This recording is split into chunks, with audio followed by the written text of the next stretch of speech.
নানুর বিধানসভা 17টা গ্রাম পঞ্চায়েত আছে। 17টা গ্রাম পঞ্চায়েতের মধ্যে লোকসভা নির্বাচনে আমরা যদিও নানুর বিধানসভা থেকে প্রায় 80,000-এর উপর ভোটের ব্যবধানের বিরুদ্ধে পিছিয়ে রেখেছিলাম, তৎসত্ত্বেও কিন্নার 1 নম্বর গ্রাম পঞ্চায়েত আমরা পিছিয়ে ছিলাম।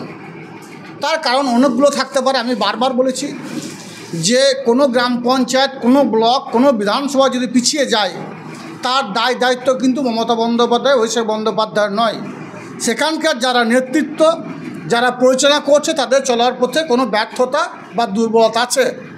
তো কিন্নার 1 নম্বর গ্রাম পঞ্চায়েতে পর্যালোচনা করে আমরা যেটা উপলব্ধি করতে পেরেছি, ওখানে যারা প্রবীণ আছে, যারা 1998 সাল থেকে মমতা বন্দ্যোপাধ্যায়ের হয়ে কাজ করেছে, যারা একদিনের জন্য তৃণমূল কংগ্রেসের ঝান্ডাটা ধরেছে, যারা এক মুহূর্তের জন্য মমতা বন্দ্যোপাধ্যায়ের পক্ষে কথা বলেছে, তাদের সকলকে আমরা একত্রিত করেছিলাম।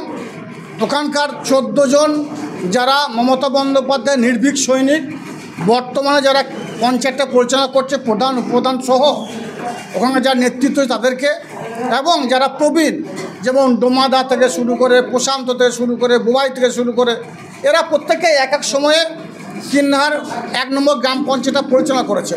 প্রফেসর সাহেব আছেন। তো সকলকে সঙ্গে নিয়ে আমরা বসেছিলাম। বসার পর একটা সিদ্ধান্তে উপনীত হয়েছি, আগামী দিনে সকলে মিলিত হবে, সংঘবদ্ধ হবে, একত্রিত হবে, আলাপ আলোচনার সাপেক্ষে মমতা বন্দ্যোপাধ্যায় উন্নয়নযোগে সামিল হবে। এবং আমার দৃঢ় বিশ্বাস, যদি আজকে যাদেরকে নিয়ে বৈঠক হলো সকলে যদি সংঘবদ্ধভাবে কাজ করে, তাহলে কিন্নার আমরা আগামী দিনে মাইনাস হব না। সামনে যে 26-এ নির্বাচন আছে, কিন্নার 1 নম্বর গ্রাম পঞ্চায়েত থেকে ব্যাপক ভোটের ব্যবধানের বিরুদ্ধে আমরা পিছিয়ে রাখবো। বারবার বলা যায় যে কিন্নাহার বিজেপির নাকি একটা শক্ত ঘাঁটি, সেই জায়গাতে কিন্নাহারকে বারবার তৃণমূলকে হার স্বীকার করতে হবে। 26-এ নির্বাচনের গণনা কেন্দ্রে আমি আপনাকে রিকোয়েস্ট করব, ওই দিন আসবেন, গণনা কেন্দ্রে দেখিয়ে দেবো। এটা কাজল শেখ বলছে, শহীদ পরিবারের সন্ধান বলছে।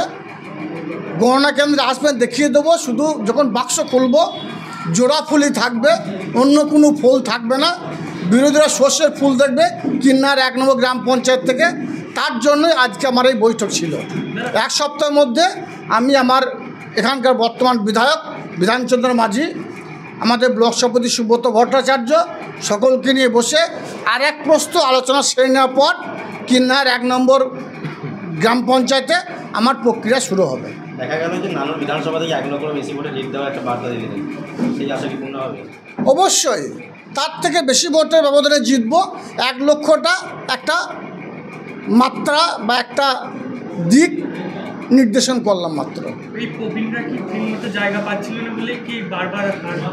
বিভিন্ন সময়ে বিভিন্ন কারণে এদের মধ্যে মতানৈক্য ছিল, সেটা আলাপ আলোচনা করেছি এবং আলাপ আলোচনার সাপেক্ষে সেটাকে যত দ্রুত সম্ভব আমরা মিটিয়ে নেব।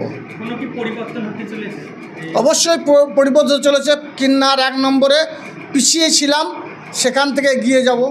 এই পরিবর্তন মানুষের কোথাও যদি কোনো ক্ষেত্রে কোনো পরিষেবা থেকে বঞ্চিত থেকে থাকে, সেই পরিষেবাগুলো পৌঁছে দেওয়ার দায়িত্ব এনারাই কাঁধে নেবেন এবং সে দায়িত্ব নিয়ে আগামী দিনে আমরা কিন্নার 1 নম্বর গ্রাম পঞ্চায়েতে ব্যাপক ভোটের বিরোধীদের পিছনে রাখবো। দেখা গেল যে বেশ কিছু পঞ্চায়েত হঠাৎ করে আপনি ভিজিট করলেন এবং তাদের সঙ্গে উন্নয়নমূলক একটা আলোচনা করলেন।